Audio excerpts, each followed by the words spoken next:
We do need to talk about the spate of fraud and theft in crypto. Quadriga, Tether, and Bitfinex, and most recently Binance. Has it affected you?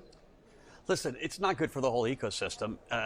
What's happening over time, though, is professionals are coming into the space, regulation is coming into the space, and we're getting better product. And so when I think of custody, Fidelity, New York Dig out of New York, Anchor out of the West Coast, all world-class solutions coming into custody. And so that's going to allow institutions to feel comfortable. Listen, the Quadriga thing was a setback for the space because it's got regulators nervous, and regulators get nervous and they slow the whole process down. And so it's up to the community to build the right infrastructure. This is complicated stuff. A lot of this stuff got thrown together quickly. These exchanges. What about Bitfinex? You know, Bitfinex ran at 97% margins. I remember sitting down with the CEO and saying, maybe you should decrease your margin and spend more on infrastructure. 97% margins, think about that as a business. And, listen, like I said, you look at Coinbase and the money they spend building safety and working with regulators. And I think the future is going to be more regulated, safer and more institutional places. Did you lose any money on those? I didn't. Knock on whatever this is.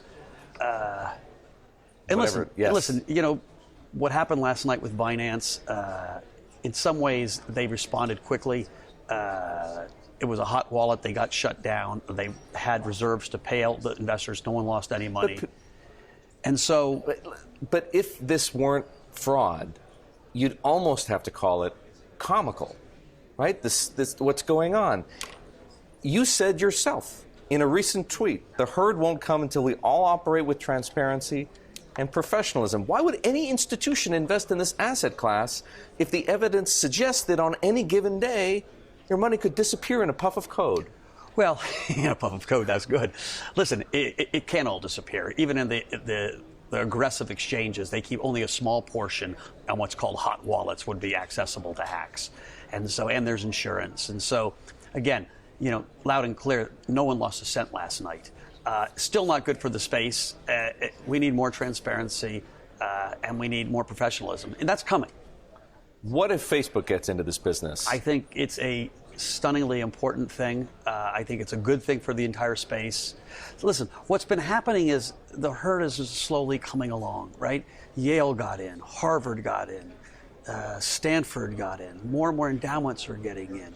And so now you've got one of the largest companies in the world saying, we believe in cryptocurrency. We're going to set up, and we'll see what when their announcement comes, but it's not going to be small. And to me, it's a step function of credentialization and credibility. And so if you're at the Texas Municipal Teachers Union and you've been thinking about this, you're one step further to investing, especially since you now have Fidelity where you can custody, or all these places that are trusted. Trusted, it becomes a very complicated question, Mike, because if Facebook hasn't demonstrated conclusively that it can be trusted to protect user data, why would users entrust Facebook with their money? Well, you'll see. Let's not prejudge the project until it's out. I would think that we're going to see if it's a centralized or if it's a decentralized ecosystem they set up. If it's a centralized ecosystem, nothing really changes. If it's a decentralized ecosystem, i.e. not controlled by them, then it's a big deal. Bitcoin is closing in on $6,000. Is that an important technical level of Sure it is. And now as much as it used to be? We're going to struggle around 6,000 for a while. We're going to take out 6,000. We're going to be much higher. What's interesting is we had this bubble. Everything went up. It was all store value. And when it was all store value, you had unlimited supply coming in because you could have started the Erik coin, and that's adding to supply. And the market got rational. The only store of value in the space right now is Bitcoin. It doesn't need to change. It is gold, right? Now think about gold. Gold became... Hang on. Is it game over and Bitcoin's won? Yes. It's won that bucket. It's won the bucket of store of value. Not as a currency, but as a store of value. It's won. And all the other cryptos, just like the other 113 elements on the periodic table, have to prove use case, have to be valuable because people use them.